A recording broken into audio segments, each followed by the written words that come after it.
Right, hi everyone, welcome to Newcastle Fans TV. I am joined by a group of four lads. You've never seen these before.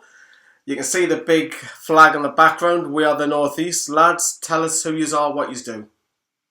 Yeah, so we're based out of Toronto as a supporters group for Newcastle United. Basically, we've been a group for a few years now, and we've grown as a family over the last I would say 3 years, and since then we've just had great times together, really. First question, I'm not going to go all the way through the name because I will forget who's who in this video. What I'll do is I'll start from my left to right. So, Alan Saint-Maximin, how do you feel he's been getting on? For me, every game, it's like when he gets the ball, everyone gets excited. He's got to be our best player. He's got to be. I think as well as that, he certainly opens up a lot of play where we struggled before because he's keen to take players on and he's got his tricks in his bag. He confuses defenders, puts them slightly out of formation, creates those pockets of space to let us break forward and create those opportunities. Yeah, and I think the amount of times you see him getting double marked, like it frees up space for Almiron, frees up space for Richie where he's now playing, the centre forward, whoever it would be, Gale, kind of frees that up a little bit by him being double marked and lets us push on a little bit. I think he's got that fear as well, so defenders always back off him rather than trying to stand him up. They'll get a bit worried and he always just takes that space and runs past them. Gets us up the pitch as well. Yeah. You look at towards the end of the game on Saturday, getting the ball, beats a couple of players, gets you 30, 40 yards up the pitch, gets fouled, kills time, that kind of thing. It's nothing gets us up the pitch like Maximin. The reason I'm asking and talking about attacking players because how do you all feel about switching to 4-2-3-1? We clearly look better in the last 3 games than having a wing-back system, surely, right? I would say so, yeah. I mean, it creates more movement up front rather than it just being kind of lump the ball over the top and Maximin or Almiron to run onto, you know? So I feel like when you've got more bodies in and around their sort of defensive line, they're not just the long ball football that we've been playing in the past. Doesn't really come into a factor that much. We always seem to go through the midfield. Well, if Hayden's playing. I think the only challenge has been that if you look at the level of opposition, that I've always thought with Newcastle, we need to be used to playing 2 different shapes. And yeah, 4-2-3-1 works well when we're playing teams that we hope to maybe have more even possession with and have a chance to get points and goals against. But I still feel like if we're playing against like a good top like a Man City, we need 5 at the back. We need all the bodies back and hope for something on the break. You look at like that Chelsea game. That was textbook why we need 5 at the back. Yeah. Just all hands on deck, hold them out. Like against Southampton or even Sheffield. I guess Sheffield. Burnley, Norwich. We needed to have 4-2-3-1. We should have been doing that. 4-2-3-1 is good. It gives a lot more help to the striker. He's not just isolated. Yeah, I do feel like Jolin's been a little bit lucky that we've changed his formation since he's dropped out. Everyone was giving him grief, and we were giving him just as much. But that was when he was kind of up there on his own for long stretches of the game, and I think he might not have been quite as bad if he'd had a few more bodies up around him. Obviously, we've seen the news this week that Martin Dubravka looks like he's going to be out for over a month, definitely.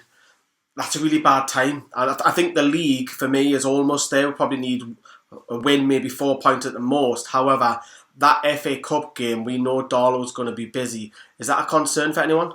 Yeah, absolutely, yeah. I think you look at some of the saves and games he's kept us in. Chelsea we just mentioned, but it happened dozens of times this season. The saves that have kept us in big games and won us points pretty much single-handedly. I mean, even that Palace, I know we didn't get any points, but that Palace save was incredible. That you're going to need him. You need all of our players to play as good as it possibly can to beat a team like City, no matter which City team they put out. And I think it is a step down to Darlow, I assume he's going to put in. It's a step down there.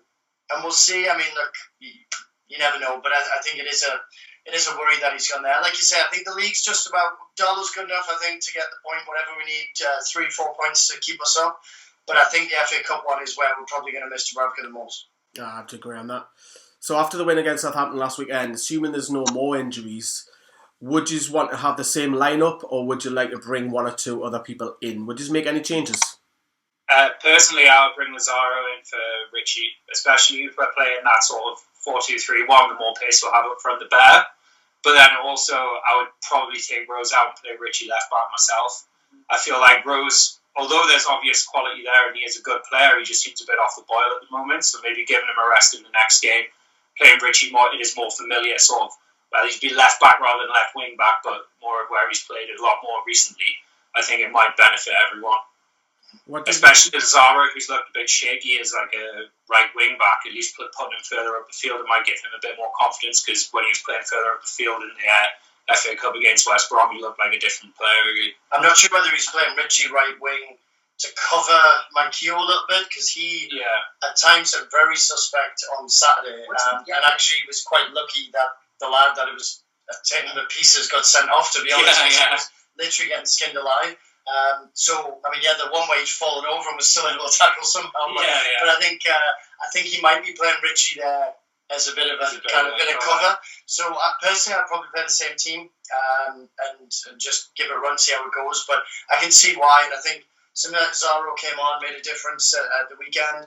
I think Sheffield United are step up from Southampton this world, so we'll see. It might need to be a little bit more Richie covering the defence a little bit more if you can. I feel you've also got to take into account that the way that Sheffield United play with that five in midfield, like their fullbacks and their fullbacks, wing backs, wingers, whatever, they play that always bombing on. So I suppose giving someone a bit more support, but then you got to look after the extra man in midfield as well. Perfectly timed to go on to Sheffield United. So they're currently 7th at the minute, chasing incredibly a European spot. Chris Wilder, is he a contender, surely, for manager of the season? Absolutely.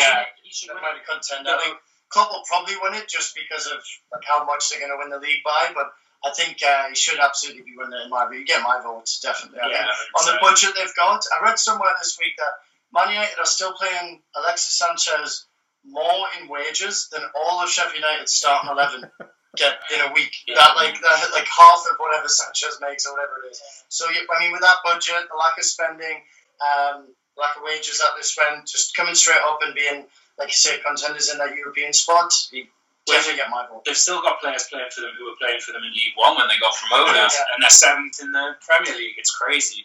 Yeah, the form's not bad either. There's a graphic on screen which everyone can see now. Obviously, we've got Spurs and Arsenal are breathing down their neck to try and get ahead of them as well.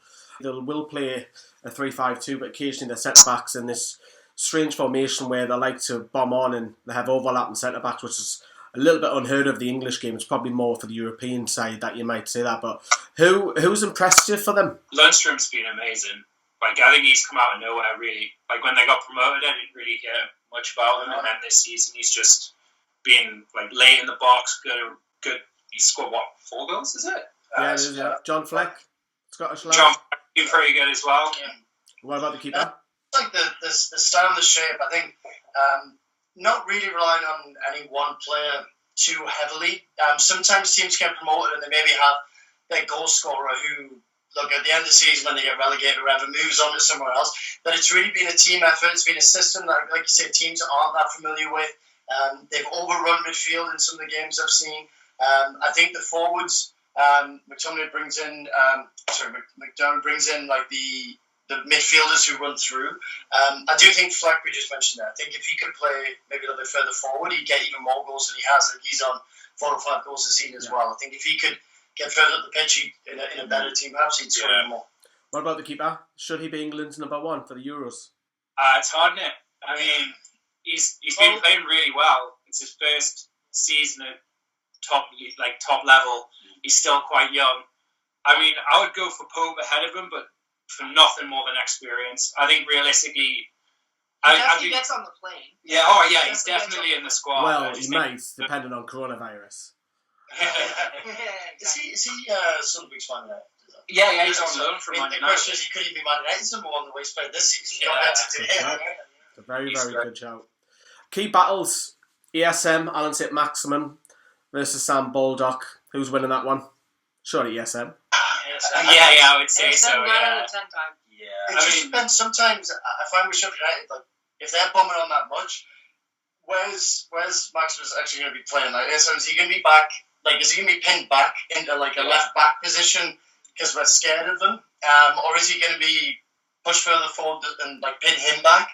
But I think if it's a one-on-one, you fancy ASM to get past him most times and do that. And I think, well, Carl mentioned it before, I think the battle's going to be, and I think it has been a lot of times this season, between our maybe 2 in midfield versus a 3 in midfield. Yeah. And like, how do we cover that? Is it Almiron dropping in a bit deeper to help out the numbers there? Is it the wingers tucking in to help out? How do we not get overrun? You've just taken away my question. Oh, sorry. 3 against 2, perfectly timed. Yeah, you're all right. The thing is as well, because so when we played them earlier in the season, we were playing 3 at the back as well. Yeah. We almost matched up with them in a way, like. True. So I feel like this time, if we're going to stick with this formation, it's going to be a totally different game. Because last time it was pretty much a war of attrition again. We scored with basically our 2 chances, and realistically, like Shelby's goal was flagged for offside as well. So we weren't, I wouldn't say lucky, but I mean, like we definitely rode our luck and got the right decision. Always a key battle for me is if Shelby can get his space and get his time and start picking them apart. And if he's on form and fit enough to do it, that's always a key battle for me. It's like Shelby versus however they're trying to kind of smother him. That's always one that I look at.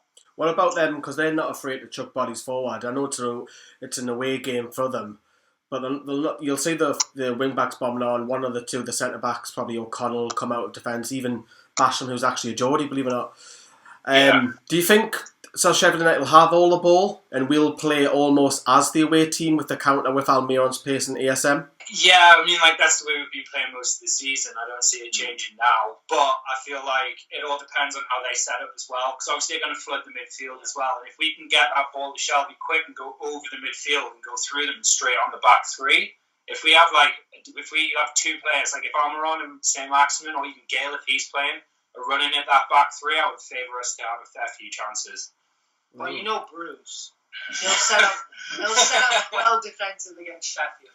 I don't think that their defenders had the most pace either. I thought if you could get, and there are gaps, like you say, with the not having orthodox like fullbacks. I thought there was gaps in there last time, and I think I don't think it'll be quite as backs to the wall as it has been earlier in the season. I think with the change of shape, I think we'll be a little bit more in it, but maybe a little bit like the first 20 minutes against Southampton, where we weren't exactly in the upper hand, but it was maybe like.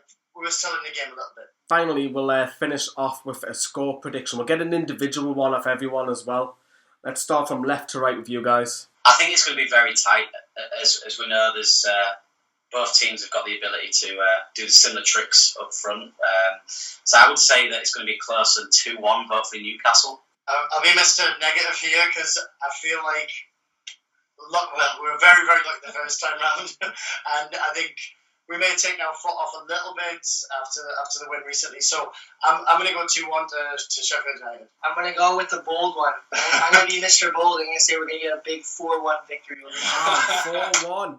You know, What's in this? Exactly. you know, It's on SJP. Yeah. you will 4-1. become a social media star if you're so wrong. You know that, don't you? I'm going to go 0-0 because I think both teams. Oh, come on. No, honestly, I would take a draw before the beginning of the game. The fans don't want to hear that. They want to hear 4-1. I think it's going to be 0-0 or 1-0 either way, so I'm just going to sit on the fence and say 0-0 personally. No, we've got Johnny on the channel who sits on the fence. Come on. I'm going to say 2-2. I think there will be goals in it. I think Newcastle, it'll be an open game. I want to say goals at St James Park and hopefully, well, don't get me wrong, I want to see a win, but I'll say 2-2 just for the records. And that is it, lads. I have to appreciate it. Thank you for coming on as well. So we've got our social media behind us. So it's Toronto Toon Army on Instagram, Toon Army Toronto on Twitter, and on Facebook we've got Toon Army Toronto or Toon Army Canada. Yep. Brilliant. Lads, I know you're going to be planning to come on next week as well, or the week after when the internationals are dying down. We'll talk more about on and off the field problems as well. But thank you very much for coming on, boys.